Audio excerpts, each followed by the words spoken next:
this is sort of my pop album, I feel.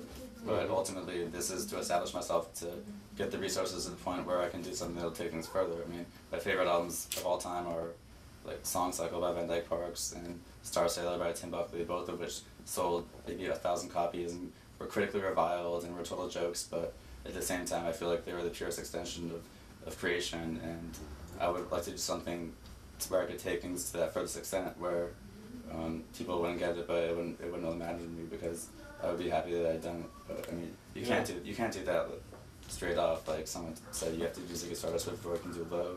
Because otherwise, they're not really going to understand it. They'll just write it off as an eccentricity. But if you've already done Ziggy Stardust, then they can say, well, Low is interesting in the context of this person and of his life. And, True. Yeah, and there's a narrative around it because you're actually interested that he was in Berlin doing coke and heroin or whatever and crashing cars and being crazy because you're famous. I mean, which shouldn't really matter, but it's part of like it's part of the the experience. rock biography.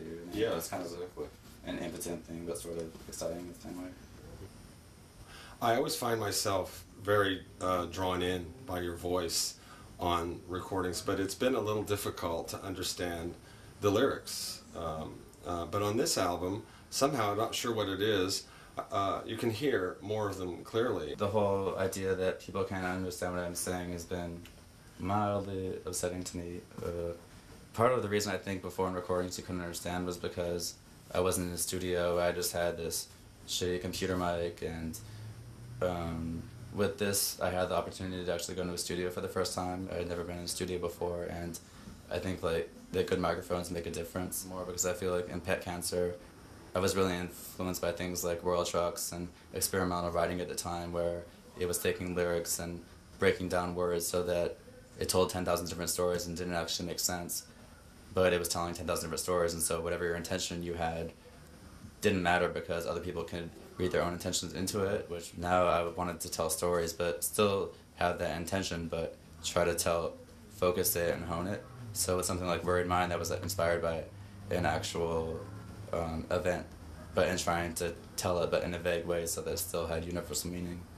The whole reason I became a musician was because I had reached a point of frustration with writing where I wanted to take writing to a certain place, but that wasn't what people are interested in reading because reading has gotten much more conservative than it was even in like the 60s or the 50s or the 40s or the 30s or the 20s, whereas all other arts like music and videos are constantly expanding and pushing the boundaries. Writing is retrograde, so it's not even experimental writing anymore, but it's not even experimental subjects. And so like memoir is the trend, and everyone wants a true story told in a plain voice that they can identify with, and that's it, and they don't want to take it any further. So one of the more surprising cuts on the record is a cover of a Cole Porter song from the 1930s called Let's Call the Whole Thing Off, and you have Sophia Lamar and you trading the lyrics, sort of spitting them back and forth. How did that come about? Yeah, I don't think she had done music before, but she proposed that to me, and she had this idea to do a cover of that song, but have it be like a driving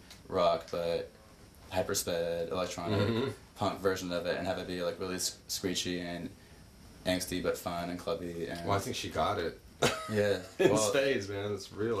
It's all those things and more. You know? That was really instantaneous, and it felt right, and it just came out. There was really no effort put behind it, but it all came together really good. I want to work together more with her. Do you like collaborating with people? I mean, in general. Yeah. I mean, you've done it a few times. You've done it with Snacks. You know, in this one, I want to ask you about the Avenue D thing, and then Sophia Lamar. And, you've always had interesting samples, but you're actually incorporating people and working with them and putting out these very interesting things. You know. Well, I don't want to just be a solo artist, but I don't necessarily want it to be a band. But I want to work with people on a case-by-case basis. Yeah. And this, I mean, with Pet Cancer, it was on me more because I had no one to work with at the time, and also, I mean, I had an idea and I just wanted to get it done.